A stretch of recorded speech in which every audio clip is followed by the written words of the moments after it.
Hi everyone, my name is Faraz and I'm an undergraduate teaching assistant for Anatomy and Physiology 1.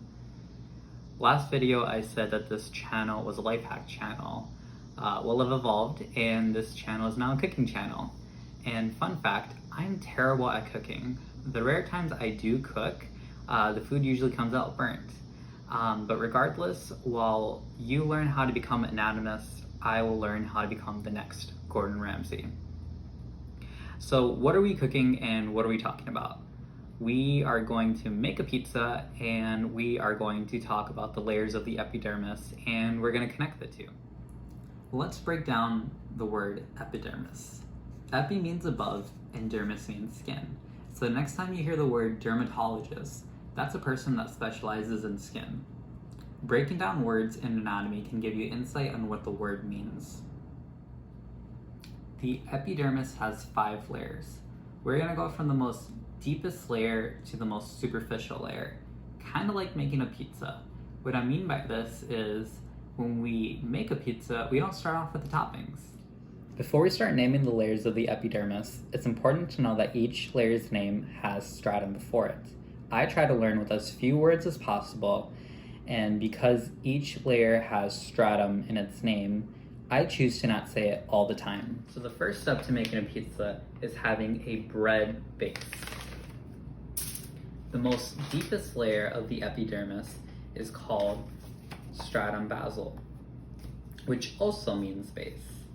So here in this base, here in this layer, we have one single layer of stem cells which produce keratinocytes.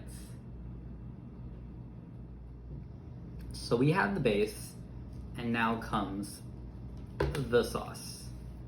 You know what else starts with the letter S? The spinosum. And here is where the keratinocytes are going through mitosis, which leads to a bunch more keratinocytes.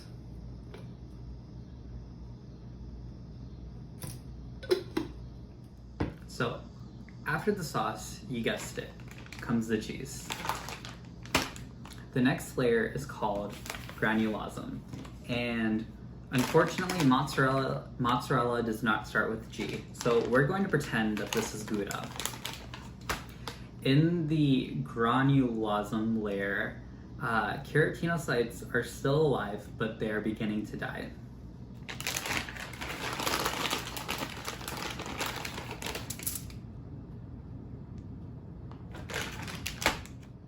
So after the cheese comes the toppings.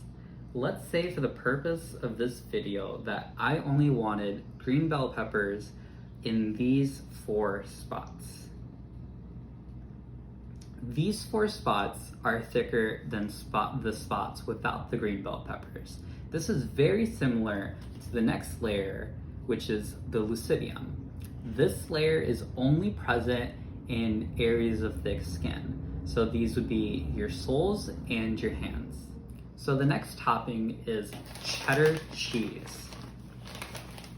The last layer, which is also the most superficial layer of the epidermis, is called the corneum. This layer is made up of a bunch of layers of dead keratinocytes. So before we put this in the oven, let's talk a little bit more. If I were to do this, what would go away first? The cheddar cheese. The same thing happens with the corneum. So earlier I said the corneum is made up of dead keratinocyte cells, but you might be asking why and how. The more superficial the layer of the epidermis is, the less blood supply the cell receives, and it gets to a point where there's limited or no blood supply and the keratinocytes simply die. This is a good thing because having a layer of dead cells makes it harder for viruses to find a proper host cell. So a good way to remember all 5 names of the layers of the epidermis is come let's get store-bought, because that's what I needed to do to make this pizza. Remember how in the beginning of the video I said I'm terrible at cooking? Well, this is the first time I'm making a pizza, and to you this might be the first time that you're introduced to the material, Or this might be the first time that you're taking a super difficult class. I just want you to know that this class is super difficult, and like cooking, it takes practice.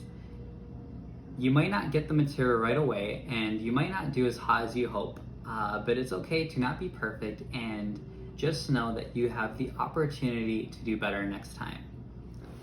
I'm gonna bake this, and until next time, this is Ruz, signing out.